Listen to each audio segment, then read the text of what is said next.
Edson da Rosa.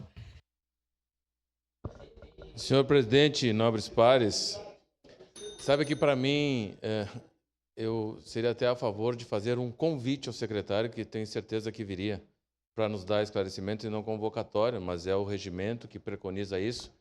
Está tudo certo, faz parte.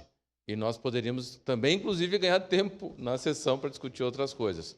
Mas talvez também, se passar essa nossa discussão aqui, o secretário já tem subsídios para, quando vir aqui responder, porque os questionamentos já foram feitos, né, a ele. Mas uma coisa que eu gostaria de falar, gente, nós temos que ter a noção também de que existem rubricas que são definidas. 25% na educação, 15% na saúde, que hoje já está em 27%, aí do total do orçamento. Mas a melhor coisa, até conversava aqui fora dos microfones com a vereadora Marisol, e isso talvez o vereador Rafael Bueno está percebendo. Ser ordenador de despesa, a responsabilidade que se tem. Ser ordenador de despesa. Sabe, existem os órgãos de fiscalização. Às vezes não se consegue aplicar o recurso que se quer em determinada área por conta de lei.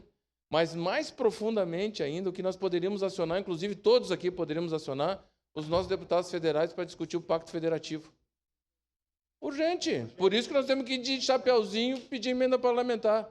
Que, aliás, eu sou contra, mas eu jogo o jogo de acordo com a regra do jogo. Entendeu? Então a gente faz um discurso aqui, né? Enfim, eu votarei favorável. Eu tenho a certeza que o Galafaz está se preparando. De novo, e aí a mesa vai definir um tempo, né? Porque não está regrado o tempo que ele...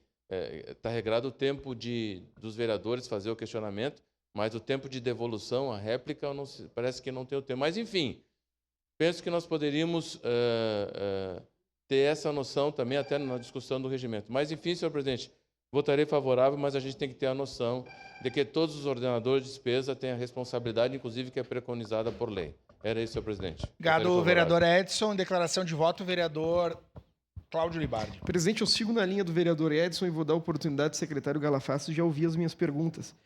Qual é a